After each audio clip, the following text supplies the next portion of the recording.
안녕하세요. 북클럽입니다. 오늘 북클럽 14번째 책 마지막 몰입 짐 퀵의 책을 소개해 드리도록 하겠습니다. 나를 넘어서는 힘. 안 된다는 생각을 단 한 번 이겨낸 순간 모든 것이 쉽고 단순해졌다.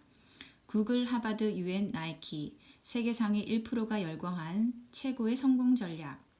월스트리트 저널 베스트셀러 1위, 뉴욕타임즈 출간 즉시 베스트셀러, 아마존 45 연속 분야 1위, 포브스 2021년 올해의 책 선정, 세계적 지식 플랫폼 마인드밸류 1억 뷰를 달성한 책이라고 합니다. 그러면 마지막 몰입 같이 독서하도록 하겠습니다.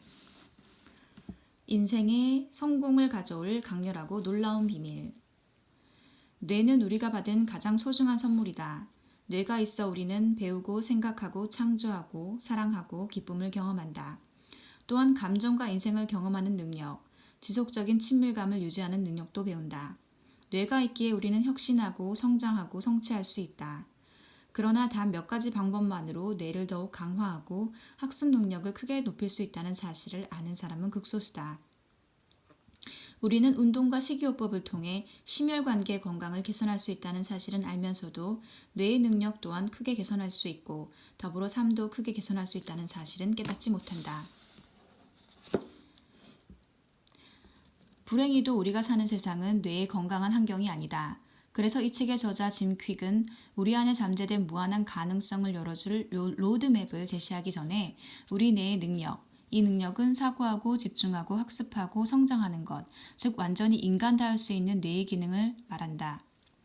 뇌의 능력을 실험하는 4가지 악당을 고발한다. 첫 번째 악당은 디지털 홍수이다. 시간은 한정되어 있고 기대는 턱없이 높은 세상에서 정보가 홍수처럼 밀려들며 압박감과 불안, 불면을 양산하고 있다. 산더미 같은 데이터와 급속한 변화에 묻힌 우리에겐 어느 정도 눈에 보이는 생산성과 성과 그리고 마음의 평화를 되찾아줄 전략과 도구가 절실하다.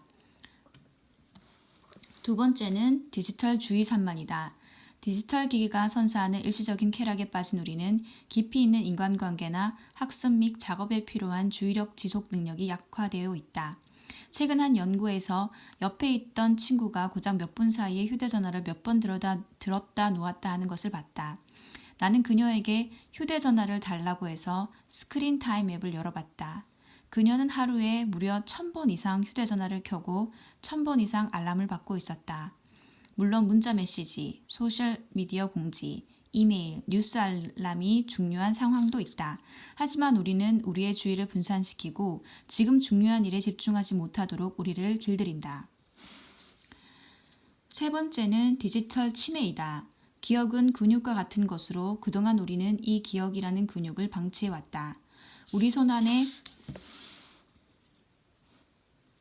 슈퍼컴퓨터는 뇌의 전기 자전거와도 같다. 전기 자전거는 타기 쉽고 재미있지만 체력 단련 효과는 약하다. 치매 연구는 학습 능력이 향상될수록, 즉 두뇌 운동을 할수록 치매에 걸릴 위험이 낮아짐을 보여준다. 그런데 우리는 기억을 슈퍼컴퓨터에 아웃소싱해서 기억력을 감퇴시키고 있다. 마지막 악당은 디지털 추론이다.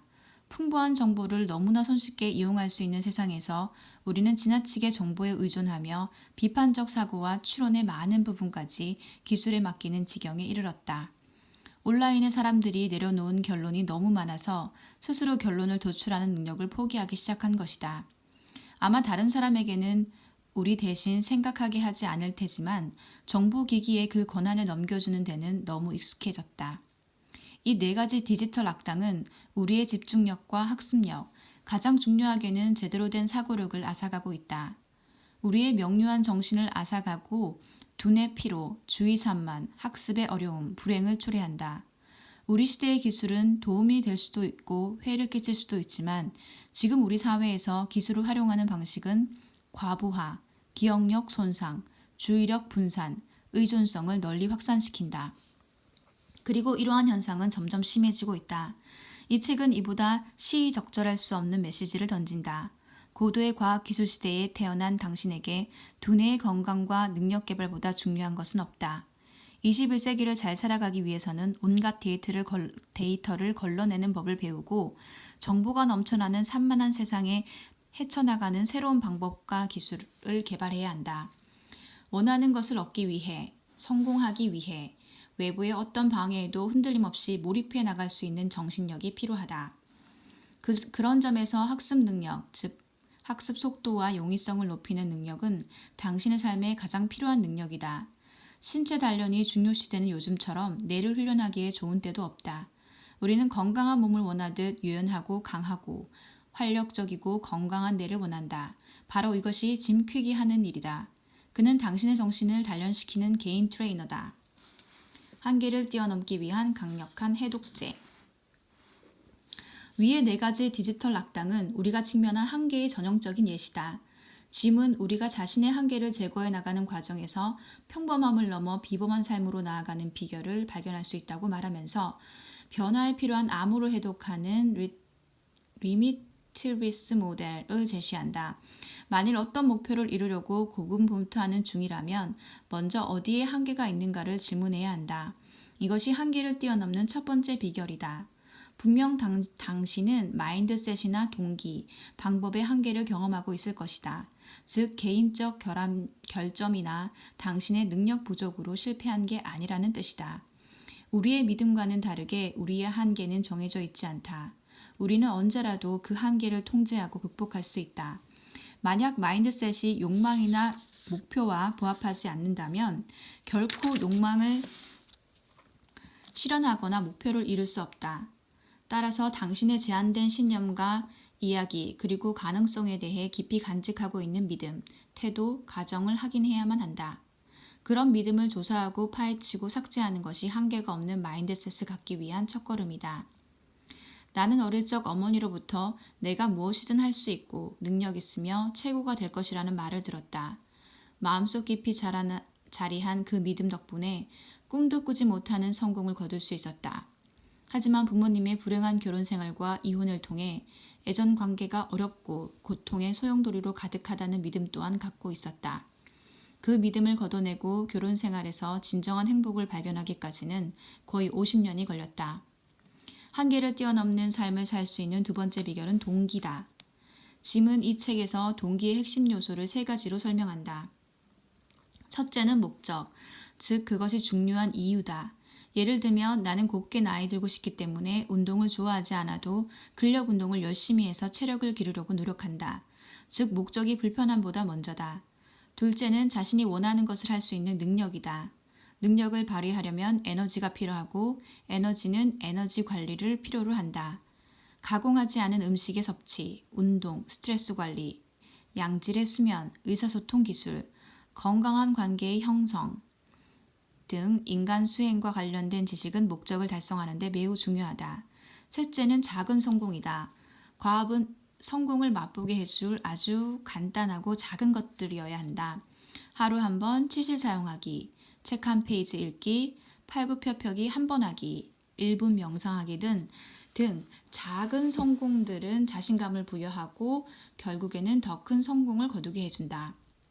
한계를 뛰어넘게 해줄 마지막 비결은 올바른 방법을 쓰는 것이다. 사실 우리는 19세기와 20세기의 도구들로 21세기를 살아가고 있다. 퀵은 지금 우리에게 필요한 도구들, 우리가 원하는 것을 달성하게 해주는 5가지 핵심 기술을 알려준다. 바로 집중, 학습, 기억력 향상, 속도, 비판적 사고다. 업그레이드된 이 학습 기술들은 마인드셋과 동기를 활성화해서 더 쉽고 효과적으로 꿈에 도달하게 해준다. 어제보다 더 나은 내가 되고 싶다면 짐은 어릴 때 머리를 크게 다쳐 주의력과 집중력, 학습 능력이 손상됐다. 한 둔감한 교사가 그에게 뇌가 고장난 아이라고 말했고 짐은 평생 그 상처를 치유하고 극복하며 학습 장애를 학습 초능력으로 바꿀 방법을 배워야 했다. 우리는 모두 어느 정도는 망가진 뇌로 고생한다. 이 책은 우리의 뇌를 치유하고 한계에 대한 잘못된 믿음을 재구성하며 삶을 업그레이드 해줄 처방이다. 학습 방법의 학습은 다른 모든 기술과 능력을 가능하게 해줄 궁극의 초능력으로서 이 책의 목표는 그 비결을 당신에게 알려주는 것이다. 한마디로 이 책은 학습 방법의 학습을 위한 로드맵을 제공한다. 우리는 대부분 필요한 도구를 습득하며 잘하지 못한다. 짐은 그런 우리를 위해 자신이 배운 것을 이 책에서 아낌없이 공유한다. 그는 30년 동안 학생, 교사, 유명인사, 건설 노동자, 정치인, 기업가, 과학자 등 각계각층의 사람들과 함께 일했고 전 세계에서 가장 진보적인 교육 시스템과 협력해 교육자와 학생들에게 학습 방법의 학습 전략을 공유했다. 그의 방법은 정말로 효과가 있었고 우리 모두에게 유익한 것이었다. 우리를 천재로 만들어주는 약은 없어도 천재성의 경지에 도달하게 해줄 방법은 있다. 이 책은 바로 그 방법을 제시한다. 뇌의 업그레이드를 위해 더 빠르고 효과적인 학습 방법의 학습뿐만 아니라 새로운 뇌세포의 생성과 뇌세포 간의 연결을 증진시키는 역량, 운동, 명상, 수면 등 물리적 뇌를 치유하는 방법까지 알려준다. 이 한 권의 모든 방법이 자세히 제시되어 있다. 만약 현재의 마인드셋과 동기, 방법이 꿈을 달성할 능력을 제한하고 있다면 이 책을 읽어라. 더 뛰어나고 명석한 두뇌와 당신의 미래를 위한 사용자 설명서인 이 책을 읽고 나면 당신의 배움과 삶은 결코 예전과 같지 않을 것이다. 마크 하이만, 클리블랜드 클리닉 기능의학센터 전략 및 혁신 단장. 들어가며 누구나 한계를 넘어 슈퍼히어로가 될 수 있다. 무한한 상상력을 가진 어린 시절의 우리는 마법을 믿잖아요. 저는 제가 초능력이 있다고 생각했어요. 미셸 판. 당신의 소원은 무엇인가? 만약 램프의 요정 지니가 딱 한 가지 소원만 들어주겠다고 한다면 무엇을 말하겠는가? 당연히 평생 소원 들어주기일 것이다.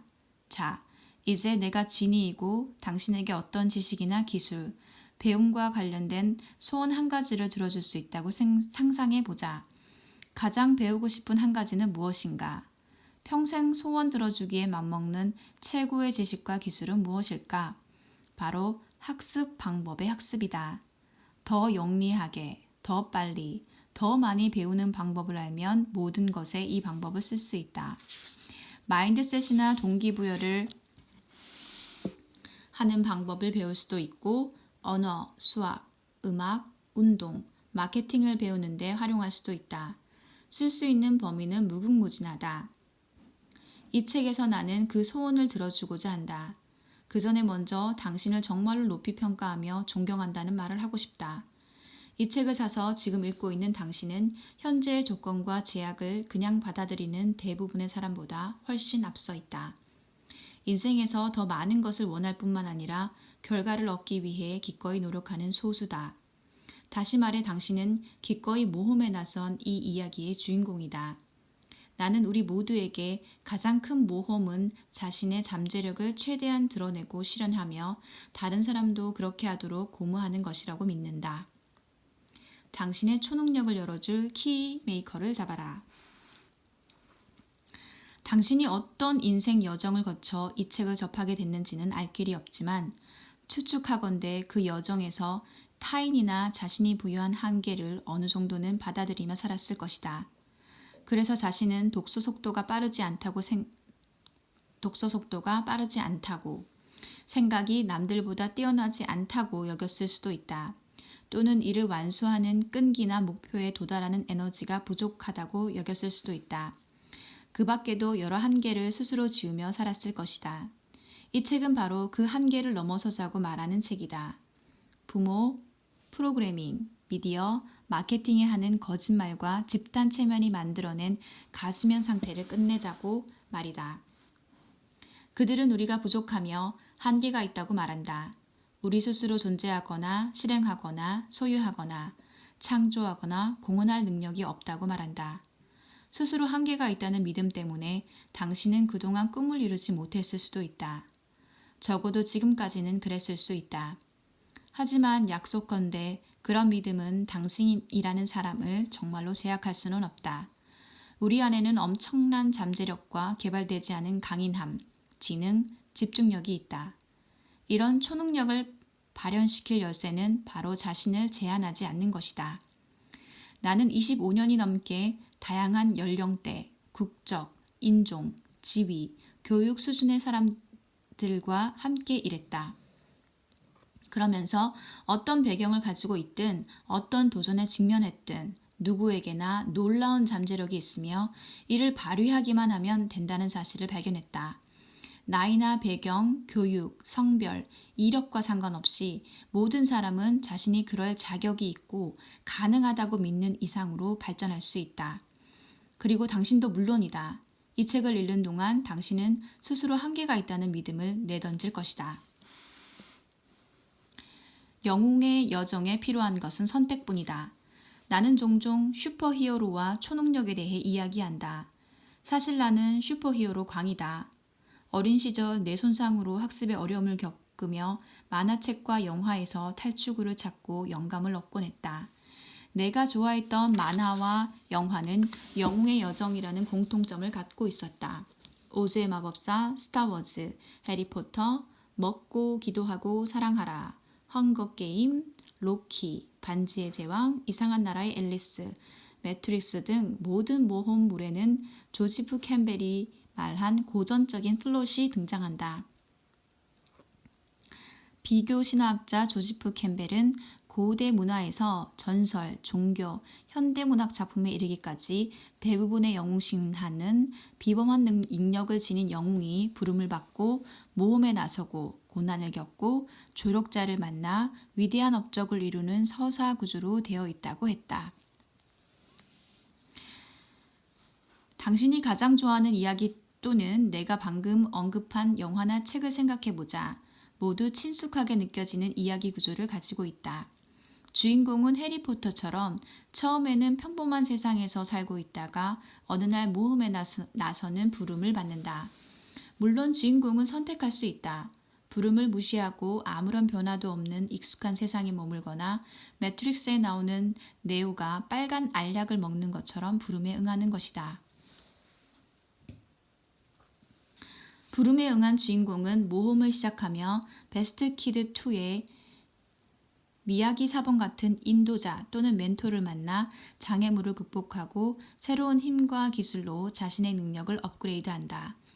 그리고 자신의 한계를 초월해 새로운 존재 방식을 배우며 시련에 맞선다. 그 후 캔자스로 돌아온 도로시처럼 평범한 세계로 돌아온 주인공은 모험에서 발견한 보물, 감정, 힘, 명확성, 지혜 등을 다른 사람들과 공유한다. 이런 영웅의 여정은 당신의 개인적 이야기에 힘과 목적을 부여하는 완벽한 구조다. 이 책의 슈퍼히어로는 당신이다. 우리가 이 세상에서 보유하고 있는 유일한 그리고 무한한 자원은 바로 인간의 잠재력이다. 다른 자원들은 대부분 유한하지만 인간의 정신은 궁극의 초능력으로서 창의력, 상상력, 결단력, 사고, 추론, 학습 능력은 무제한이다. 그럼에도 가장 활용되지 않은 자원이라는 점은 놀랍기만 하다. 우리는 모두 자신의 이야기에서 영웅이 될 수 있고 당신의 잠재력 우물은 날마다 길어내도 절대로 마르지 않는다. 그러나 이런 식으로 인생에 접근하는 사람은 극히 드물다. 내가 이 책을 쓴 이유는 당신이 어디에 있든 당신을 그곳에 끌어안친 한계에서 해방되어 전적으로 자유로워질 수 있음을 깨닫도록 도와주기 위해서다. 그것이 평범한 세계에서 비범한 세계로 이동하기 위한 유일한 특별함인지도 모른다. 이 책은 그 특별함을 제공하고자 한다.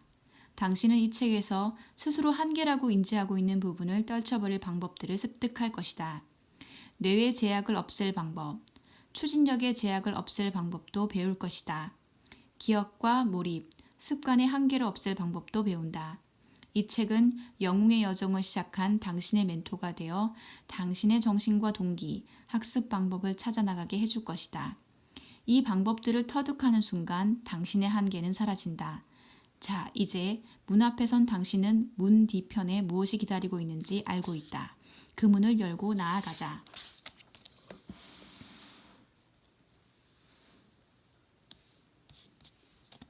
왜 우리는 스스로 평범하다고 생각할까?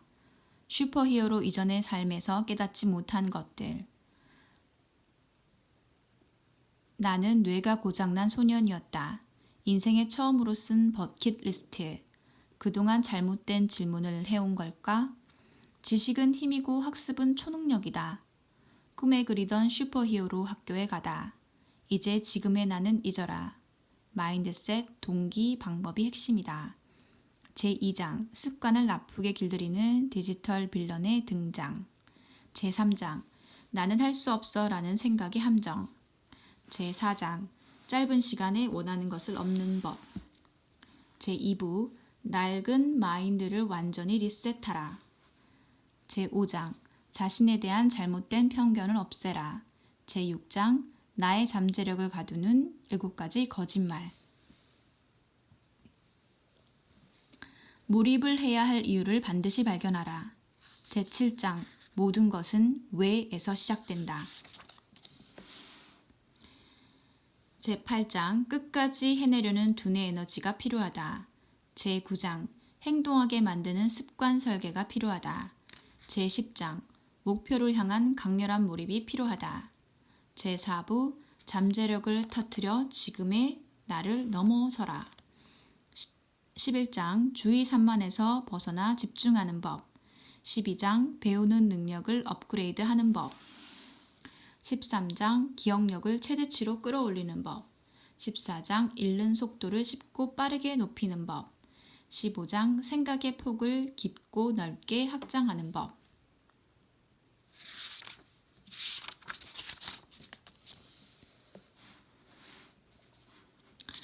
제1장 슈퍼히어로 이전의 삶에서 깨닫지 못한 것들. 나는 정말 바보야. 이해가 안 돼. 너무 멍청해서 공부를 못하겠어. 어릴 적 이 말을 입에 달고 살았다. 나는 느리고 멍청하다고. 나중에 사람 구실을 하는 건 고사하고 글을 읽는 방법조차 못 배울 거라고. 되뇌지 않고 넘어간 날이 단 하루도 없었다. 영화 리미트리셋처럼 내 뇌를 급속 충전시켜 단번에 똑똑하게 만들 수 있는 알약이 존재한다면 어떤 대가를 치르더라도 그 약을 먹었을 것이다.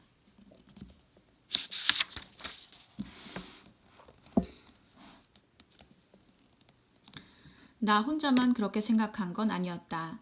나를 가르쳤던 선생님들에게 물어봤다면 내가 이런 책을 쓸 줄은 상상도 못했다고 입을 모아 말했을 것이다. 그때는 책을 쓰는 건 고사하고 책을 읽기만 해도 깜짝 놀랐을 만큼 공부를 못했다. 사실은 유치원 때 겪은 사건 하나가 나의 인생을 완전히 바꿔놓았다.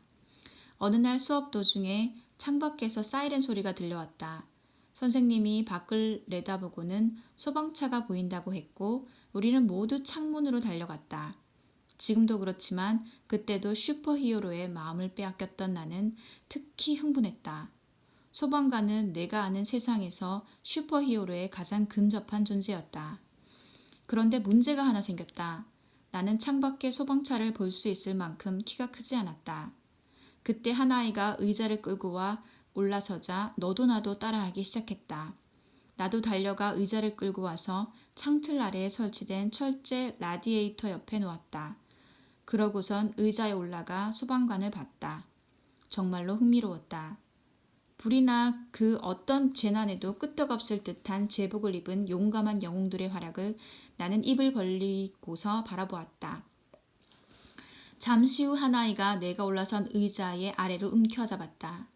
그 바람에 나는 균형을 잃고 넘어지면서 라디에이터에 머리를 세게 부딪혔다. 머리에서 피가 나기 시작했다. 나는 급히 병원으로 옮겨져 상처를 치료받았다. 치료 후 의사들은 어머니에게 나의 뇌 손상이 경미한 수준이 아니라고 솔직하게 말했다. 어머니는 그 후로 내가 예전 같지 않았다고 했다. 활기차고 자신만만하고 호기심 많았던 아이가 눈에 띄게 움츠러들고 학습에 어려움을 겪었다. 주의감 없이 산만해졌고 기억력도 엉망이었다. 그런 내게 학교 생활은 커다란 시련이었다. 선생님들의 설명을 이해하지 못했지만 이해하는 척하는 방법을 배웠고 다른 아이들은 모두 읽기를 배웠지만 나는 글자를 해독할 수 없었다. 수업 시간에 차례로 돌아가면서 큰 소리로 책을 읽었던 기억이 나는가? 그 시간이 내게는 최악의 순간이었다. 초조하게 앉아 있다가 차례가 오면 일어나 책을 들여다보지만 한 단어도 이해가 되지 않았다. 3년이 더 지나서야 겨우 글을 읽을 수 있게 되었지만 그 후로도 오랫동안 힘겨운 싸움은 계속되었다. 만화책에서 만나본 영웅들이 아니었다면 아마도 책 읽기를 배우지 못했을 것이다. 일반 책에는 주의를 집중할 수 없었지만 만화는 달랐다. 다른 사람이 읽어주기를 기다릴 수 없어 귀를 쓰고 읽기를 배웠다. 밤늦도록 이불을 뒤집어 쓴 채 손전등 불빛에 만화책을 읽어 내려갔다. 그리고 영웅들의 이야기에 열광했다. 그들은 그 어떤 역경도 극복할 수 있다는 희망을 심어주었다. 그중 가장 좋아했던 슈퍼히어로는 엑스맨이었다. 가장 강했기 때문이 아니라 남들과 다른 기이한 생김새로 오해를 받는 존재였기 때문이었다. 그들은 돌연변이로 사회에 적응하지 못했고 그들을 이해하지 못하는 사람들은 그들을 피했다. 초능력은 없었지만 나도 그랬다. 엑스맨도 따돌림을 당했고 나도 그랬다. 나는 그들의 세계에 속했다.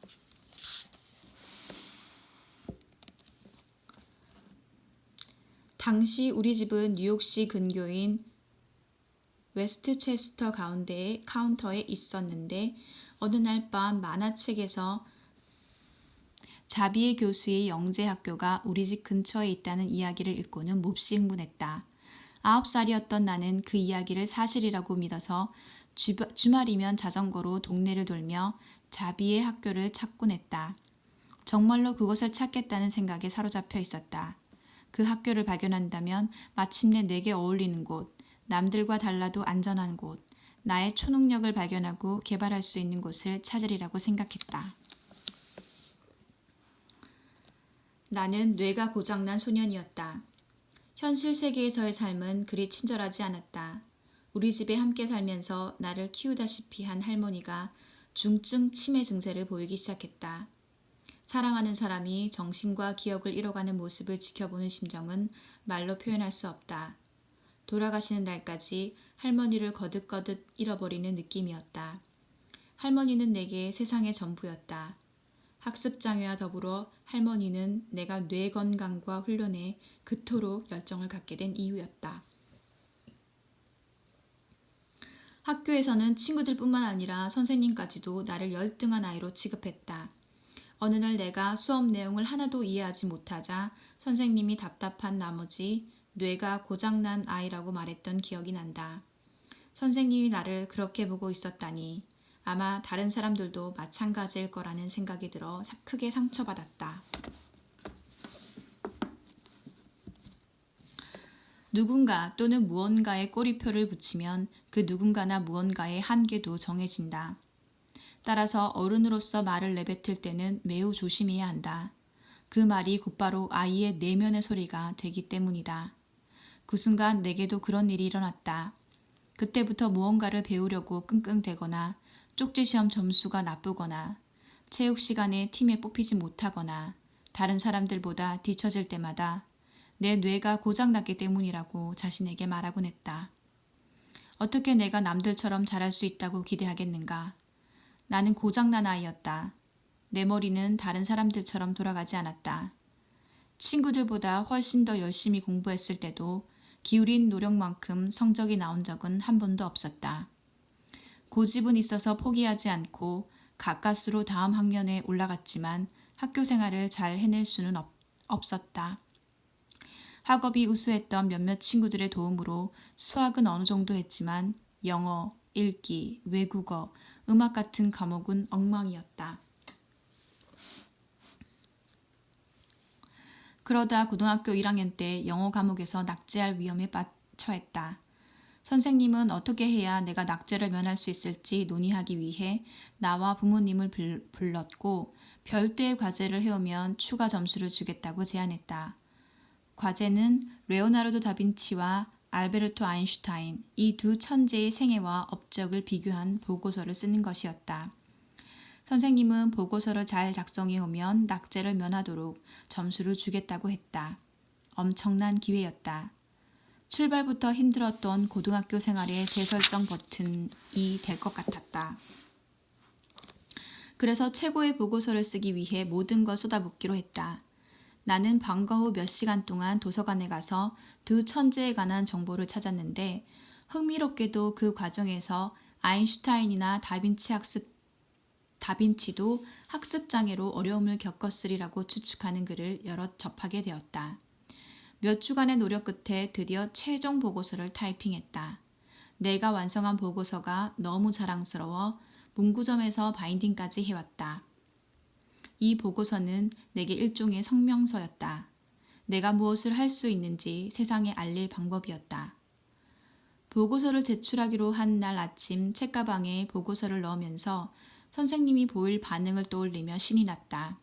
수업이 끝나면 제출할 계획이었기에 도저히 수업 내용에 집중할 수가 없었다. 노력하면서 앉아 있었지만 내가 보고서를 내밀었을 때 선생님이 지을 표정이 자꾸만 떠올랐다. 그런데 미처 대비하지 못한 커브볼이 들어왔다. 수업 시간 중간쯤 지났을 때 선생님은 일찍 수업을 끝내고는 깜짝 발표가 있다고 했다. 내가 추가 점수를 받기 위한 보고서를 작성했는데 지금 그부들 앞에서 발표하면 좋겠다고 했다. 학교에 다니는 내내 나는 수업 시간에 이름이 불리지 않기 위해 몸을 잔뜩 웅크리고 있었다. 뇌가 고장난 학생이 내놓을 건 아무것도 없었다. 나는 수줍어하는 정도를 넘어 시선을 받는 것조차 싫어했고 사람들 앞에서 말하는 건 죽을 만큼 두려웠다. 과장이 아니라 그 순간 내 몸에 심장 모니터를 연결했다면 기계가 망가졌을지도 모른다. 숨조차 제대로 쉴 수 없었다. 반 친구들이 모두 나를 쳐다보는 앞에서 내가 조사한 내용을 발표하라니 도저히 그럴 수 없었다. 그래서 내가 할 수 있는 유일한 선택을 했다. 죄송합니다. 못했습니다. 나는 더듬거리며 간신히 그 말만 뱉었다. 선생님은 좀 전에 내가 상상했던 것과는 너무나 다르게 몹시 실망스러운 표정을 지었다. 내 가슴은 찢어지는 듯했다. 하지만 끝내 선생님이 원하는 대로 할 수 없었다. 수업이 끝나고 모두가 교실에서 나간 후 쓰레기통에 보고서를 버렸다. 그나마 가지고 있던 자존심도 함께. 인생에 처음으로 쓴 버킷리스트. 어쨌거나 온갖 어려움에도 불구하고 지방대학에 입학할 수 있었다. 대학이야말로 새롭게 출발할 마지막 기회라고 생각했다. 가족에게 자랑스러운 사람이 되고 나도 성공할 수 있다는 것을 세상에, 더 중요하게는 나 자신에게 보여주겠다는 꿈을 꾸었다. 대학은 새로운 환경이었다. 교수들은 고등학교 교사들과 가르치는 방식이 달랐고 대학에는 나에 대한 선입견을 가진 사람도 없었다. 정말로 열심히 공부했다. 하지만 고등학교 때보다 더 나쁜 성적을 받고 말았다. 몇 개월 후 나는 현실을 직시하기 시작했다. 시간과 돈을 낭비할 이유가 없었다. 학교를 때려치우기로 마음먹고 친구들에게 계획을 털어놓자 그는 주말에 자기 집에 같이 다녀온 후에 결정하자고 했다. 그는 내가 캠퍼스를 벗어나면 상황을 달리 볼 수 있다고 생각한 듯 했다. 우리가 도착하자 친구의 아버지는 저녁을 먹기 전에 집 주변을 구경시켜 주었다. 그러면서 내게 학교 생활은 어떠냐고 물었다. 당시 내가 받을 수 있는 최악의 질문을 받은 나는 상대방이 당혹스러워할 반응을 보이고 말았다. 울음을 터뜨리고 만 것이다. 눈물을 삼키려고 애쓰는 울음이 아니라 엉엉 소리내어 울었다. 너무나 많은 감정을 억누르고 있던 마음의 땜이 별뜻 없는 질문 하나에 무너지고 말았다. 뇌가 고장난 소년의 이야기를 전부 털어놓는 동안 친구 아버지는 귀를 기울여 들어주셨다. 이야기가 끝나자 그는 내 눈을 똑바로 바라보며 물었다. 짐, 너는 학교에 왜 다니니? 너는 뭐가 되고 싶어? 하고 싶은 건 뭐야? 갖고 싶은 건 뭐니? 나누고 싶은 것은 뭐야? 그 어느 질문에도 바로 대답할 수 없었다. 아무도 그런 질문을 한 적이 없었기 때문이다. 하지만 그 자리에서 대답해야만 할 것 같은 기분이 들었다. 그래서 입을 여는데 그가 내 말을 중단시키고는 주머니에서 수첩을 꺼내더니 2장 찢어 건네며 글로 적어보라고 했다. 그 후 몇 분 동안 버킷리스트를 작성했다. 작성을 마치고는 종이를 접어서 주머니에 넣으려고 하는데 친구 아버지가 내 손에 있던 종이를 가져갔다. 순간 깜짝 놀랐다. 내가 쓴 내용을 다른 사람, 그것도 전혀 모르는 사람이 읽으리라고는 생각하지 않았기 때문이다. 하지만 그는 불편해하는 내 앞에 쪽지를 펴서 읽었다. 1, 2분밖에 안 걸리겠지만 그가 내 버킷리스트를 읽는 그 순간이 마치 몇 시간처럼 느껴졌다. 그는 목록을 다 읽고는 30cm가량 간격을 두고 왼손과 오른손에 검지를 들고 말했다. 이만큼만 더 가면 이 모든 소망을 이루겠구나. 터무니없는 말처럼 들렸다.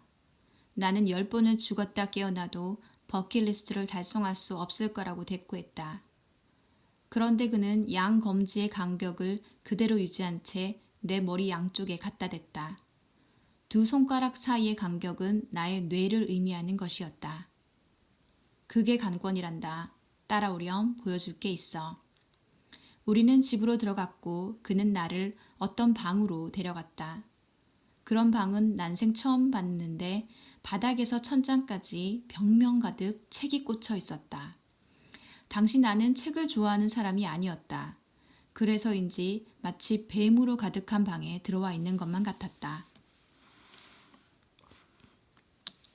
그는 서가로 들어가더니 뱀들을 꺼내 내게 건넸다. 제목을 보니 역사상 위인들의 전기와 크게 생각할수록 크게 이룬다.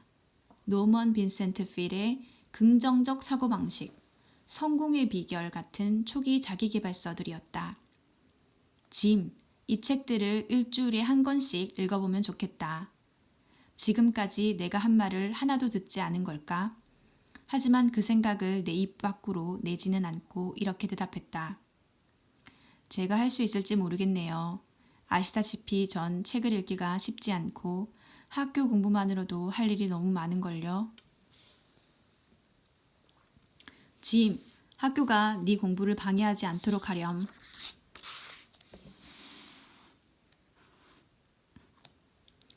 그의 이 말은 나중에 알고 보니 마크 트웨인의 명언을 인용한 것이었다. 이 책들을 읽으면 얼마나 도움이 될지 알지만 지키지 못할 약속을 하고 싶지는 않습니다. 내가 말하자 그는 잠시 가만히 있다가 주머니에서 내 버킷리스트를 꺼내 한 항목씩 소리내어 읽었다. 내 꿈을 다른 사람의 목소리로 듣노라니 무언가 마음과 영혼을 울리는 듯했다. 사실 버킷리스트의 많은 항목이 가족에게 해주고 싶은 일들이었다. 부모님이 결코 자신을 위해 하지 않을 일들이었다. 그럴 형편이 되든 안 되든 말이다. 그 일들이 다른 사람의 입을 통해 세상에 나오자 불가능할 줄 알았던 변화가 일어났다. 내 동기와 목적은 강한 자극을 받았고 나는 그의 제안대로 해보겠다고 말했다. 사실은 그 힘든 일들을 어떻게 해낼지는 전혀 몰랐지만 말이다. 그동안 잘못된 질문을 해온 걸까? 주말이 지나고 나는 친구 아버지가 준 책들을 하나를 안고 학교로 돌아왔다. 책상 위에는 이제 두 무더기의 책이 쌓였다. 한쪽은 강의를 듣는 동안 읽어야 할 책들이었고 다른 한쪽은 내가 읽기로 약속한 책들이었다. 얼마나 무리한 일을 약속한 건지 실감이 났다. 내게는 독서가 너무나도 힘든 일인데 어떻게 이 책들을 조금이라도 읽을 수 있을까? 수업에 필요한 책을 읽어내는 것만도 힘겨운데 어떻게 해야 할까? 어떻게 시간을 낼 수 있을까?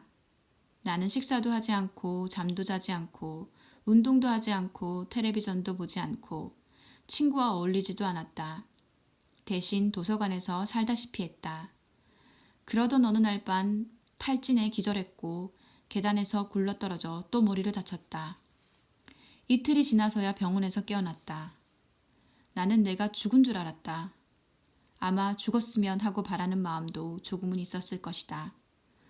정말 인생 최악의 시간이었다.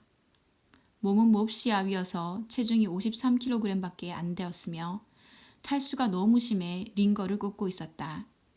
그러나 비참함을 느끼면서도 속으로는 분명 더 나은 방법이 있을 거야 라고 중얼거렸다. 그때 간호사가 아인슈타인의 사진이 인쇄된 머그잔에 차를 담아들고 병실로 들어왔다. 고등학교 때 보고서 작성을 위해 열심히 조사하고 공부했던 바로 그 인물이었다.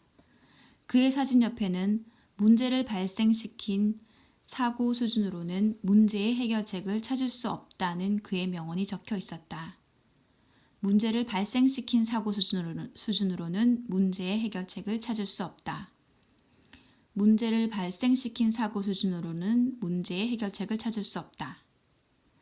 그 순간 내가 잘못된 질문을 하고 있었는지 모른다는 생각이 들었다. 나의 진짜 문제는 무엇이었을까? 나는 학습 속도가 느린 사람임을 알면서도 그 문제에 대해 수년간 같은 생각만 해왔다. 그동안 배워온 대로 내 문제를 해결하려고 노력하고 있었다는 사실을 깨달았다. 그저 더 열심히만 하면 된다고 생각했다. 하지만 더 나은 학습 방법을 나 자신에게 가르칠 수 있다면 어떨까? 더 효율적이고 효과적이며 재미있기까지 한 방법을 배울 수 있다면, 더 빠르게 학습할 방법을 배울 수만 있다면, 그런 방법을 찾고야 말겠다고 나 자신과 약속했다. 그러면서 나의 마인드셋도 바뀌기 시작했다. 간호사에게 수강 편람을 가져달라고 부탁해서 한 페이지씩 훑어봤다. 몇백 페이지를 넘겨도 스페인어, 역사, 수학, 과학 등 특정 내용을 가리키는 강의들밖에 안 보였다. 학생들에게 공부하는 방법을 가르쳐주는 강의는 없었다. 지식은 힘이고 학습은 초능력이다. 퇴원 후 학습 방법의 학습이라는 생각에 강한 흥미를 느껴 학업을 제쳐두고 멘토가 준 책들은 물론 성인학습 이론, 다중지능 이론, 뇌과학, 자기계발, 교육심리학, 속독 책들을 집중적으로 읽었다. 심지어 고대 기억술 책들까지 찾아보기도 했다. 인쇄기나 컴퓨터 같은 외부 저장 장치가 존재하기 이전 문화에서는 어떻게 지식을 전수했는지 알고 싶었다. 어떻게 뇌는 어떻게 작동할까? 뇌를 제대로 작동시킬 수 있는 방법은 뭘까라는 질문에 매달렸다. 새로운 자기주도 학습에 몰두한 지 두어 달 만에 머릿속 스위치가 반짝하고 켜졌다. 우선 집중력이 향상됐다. 쉽게 주의가 산만해지지 않고 오래 집중하면서 새로운 개념들을 이해하기 시작했다. 몇 주 전에 공부했던 정보도 별 어려움 없이 기억할 수 있었다. 에너지와 호기심 수준도 달랐다. 난생 처음으로 정보를 읽고 이해할 수 있었고 시간도 예전에 몇 분의 1밖에 걸리지 않았다. 새로 발견한 능력에 이전에 느끼지 못했던 자신감이 생겼다. 일상생활도 변했다. 나는 명확해졌고 앞으로 나아가려면 무엇을 해야 할지 알았으며 지속적인 동기부여가 되면서 힘이 났다. 이런 결과들과 함께 나의 마인드셋이 바뀌면서 무엇이든 가능하다라는 믿음이 생기기 시작했다. 하지만 그와 동시에 속도 상했다. 학교에서 이 중요한 테마 학습을 가르쳤다면 수년간의 자책과 고통은 피할 수 있었을 것이다.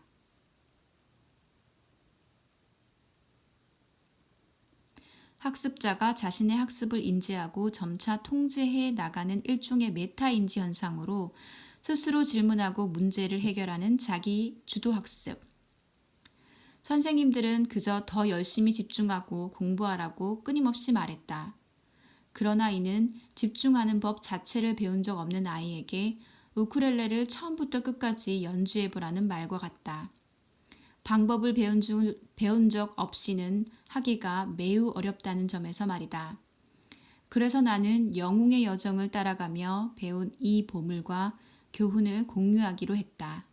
곧장 다른 학생들에게 이 방법들을 가르쳐주기 시작했다. 그리고 독서 속도와 이해력을 높이고자 했던 한 신입생을 가르치면서 전환점이 찾아왔다. 그녀는 열심히 배워서 30일 동안 30권의 책을 읽겠다는 목표를 달성했다. 나는 그녀가 왜 그런 목표를 세웠는지 궁금했다. 알고 보니 어머니가 말기 암 진단을 받았고 그녀는 의학 서적을 공부해서 어머니의 병세를 호전시키겠다고 결심했던 것이다. 몇 개월 후 그녀는 기쁨의 눈물을 흘리며 어머니가 차도를 보인다고 전화로 알려왔다.